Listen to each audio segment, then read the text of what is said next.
Good morning, good evening, whatever it is, wherever you are, YouTube. So this is a second channel for me, but it's one of those things that kind of happened organically. And this is basically how I became an accidental caravanner. I grew up with a family that had a caravan, or my family had a caravan with its kids, so I'm not completely unfamiliar with the workings of them. But I've always been a car, motorcycle, petrol head enthusiast all my whole life.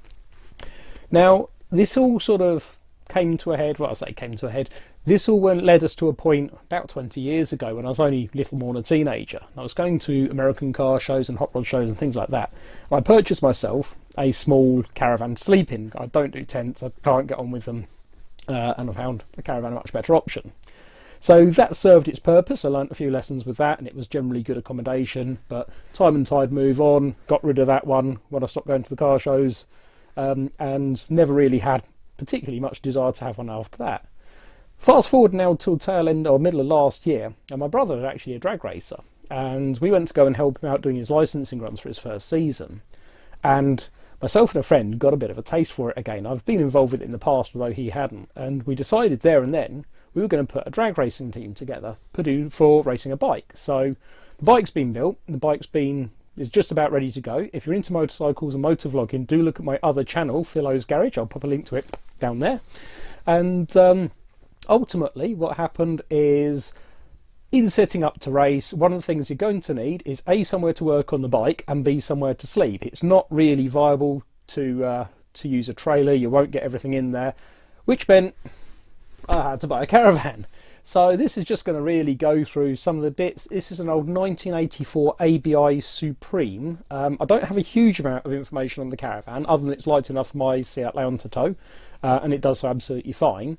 But there are a few little bits and pieces. It's all basically sound, it's generally dry. There is a couple of sections where it's been damp in the past, although they all look pretty good now. But I will go through some of the seams and reseal those as required. But there are a few things we've got to do.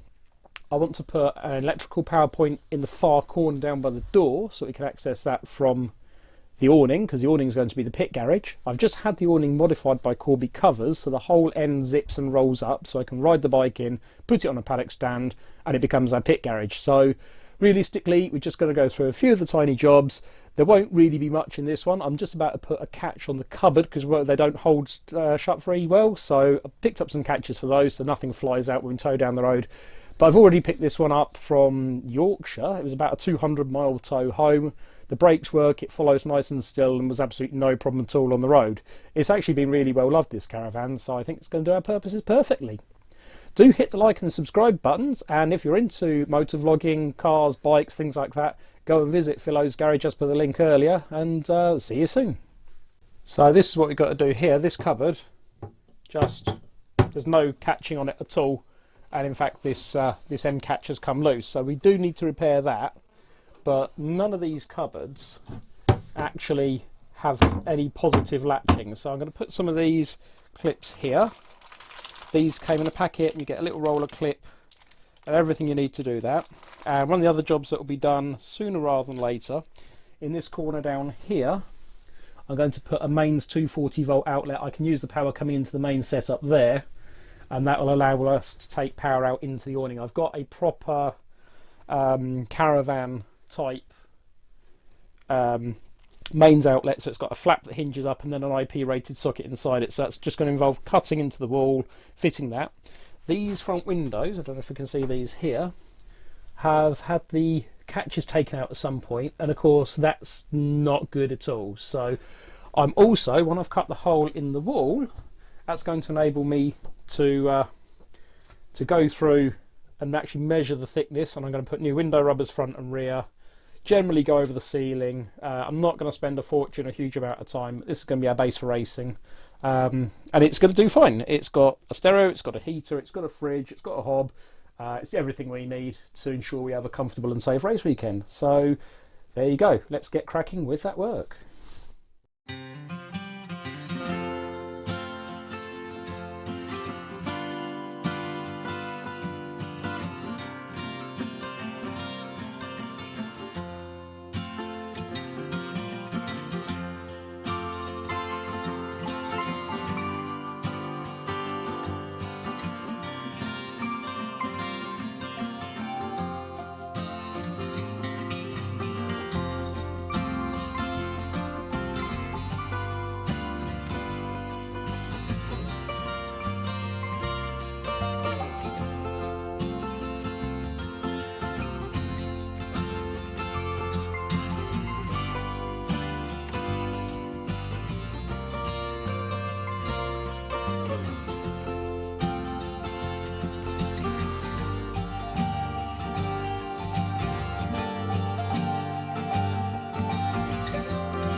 So here we go, moment of truth. My cupboard stays shut. Fantastic. That is all it needs to do. Perfect. There you go, that's pretty much it. 1984 ABI Supreme.